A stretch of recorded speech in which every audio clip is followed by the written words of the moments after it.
Hi, my name is Erin Collinson, and I'm Director of Policy Outreach at the Center for Global Development. As part of my job, I work to make our work accessible and share our research with policymaking audiences.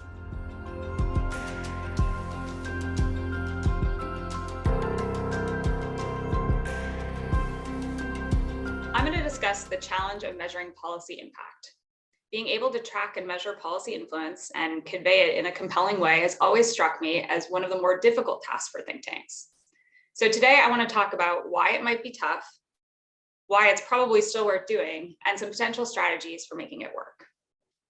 To start, there are actually what I see as a lot of good excuses for why measuring impact and shaping policy can be really hard. For one, the policy process is often nonlinear. You might encounter major setbacks or surges in attention and interest. There's also no precise formula for informing policy change. In the end, timing and luck often play a big role. And in a similar vein, since policy shifts, particularly large ones, can take time, it can be hard to gauge the appropriate time frame for assessing impact. There may be a number of other actors engaged in the policy reform process, policymakers themselves, of course, but often there are advocates and stakeholders, even other think tanks. Ideally, you're all pushing in the same direction, but it can complicate attempts to measure attribution. Strong relationships can matter a lot in the policy process, which is important to consider, but may not be captured by simple metrics.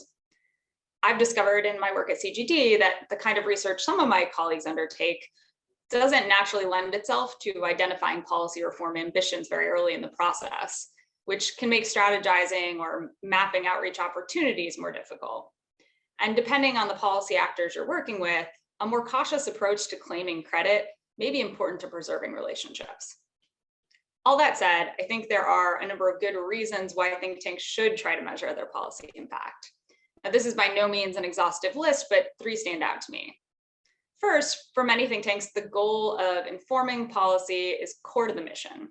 This is certainly true for CGD. If you read our mission statement, you get a very clear sense that we are publishing research and analysis to drive better policy and practice.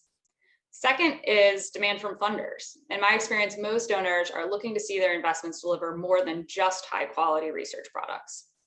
And third, as an organization, better understanding how and when your efforts at policy engagement worked, or maybe didn't, can provide opportunities to learn and improve your performance. Ultimately, being successful in delivering impact can help bolster your organization's profile and enhance its credibility. So what are some approaches to tackling this challenge?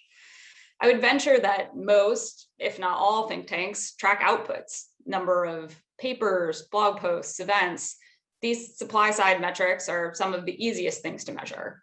If you're publishing these on a website, it may aggregate that information for you.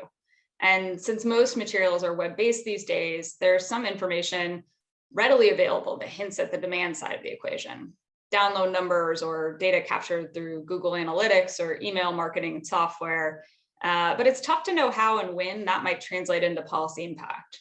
There's also media mentions, op-ed placements, particularly in sought after publications, or invitations to researchers to participate in panels with high profile guests, or in the US context, testify before Congress. Again, some of these are getting closer to measuring demand for material and perhaps providing insight into the public profile of the organization or a particular researcher, and are relatively easy to measure, especially with the range of media monitoring tools that are out there. We also watch for citations or references to research findings and even policy ideas and recommendations, whether that's in government reports or statements from lawmakers, policymakers, as well as others we believe to be influential in driving policy conversations. I want to add one thing here, which is that one of the things that has sometimes made this easier is when our researchers have developed a brand associated with their idea or proposal. This doesn't work for everything, of course, but one of CGD's more famous impact stories involves convening a working group that came up with the Advanced Market Commitment, or AMC, an innovative financing mechanism to help bring effective vaccines to market. Once something has a name, an acronym even, it can be easier to track its progress. More recently, a colleague devised the phrase cash, care, and data to describe a three-pronged policy approach to addressing the disproportionate effects of the COVID-19 pandemic on women. And when a high-profile philanthropist made use of that exact phrase, it was very easy for us to highlight the connection. In the category of somewhat more time intensive, since it typically is done manually, is tracking interactions. These might focus engagement with senior officials, but they could also aim to capture informational meetings with relevant government staff and others. We've experimented a bit with calendar and database integrations without much success, but logging basic details into a spreadsheet or database on a semi-regular basis hasn't been a huge lift, especially if you're noting the overarching subject matter of the meeting rather than some kind of detailed readout, though we often try to highlight where such meetings and interactions have gone very well. Now, with respect to all of the things I have mentioned so far, it's true that in isolation, these metrics only take you so far. And I actually see some danger in getting too hung up on any of these numbers. But if your efforts to drive policy are ultimately successful, they can help you tell a compelling story about your role and likely provide some basis for reflection too. Finally, I do think it's possible to take a more rigorous approach to evaluating policy impact. And there are some great resources out there, including guides that explore different approaches and choices of methodology.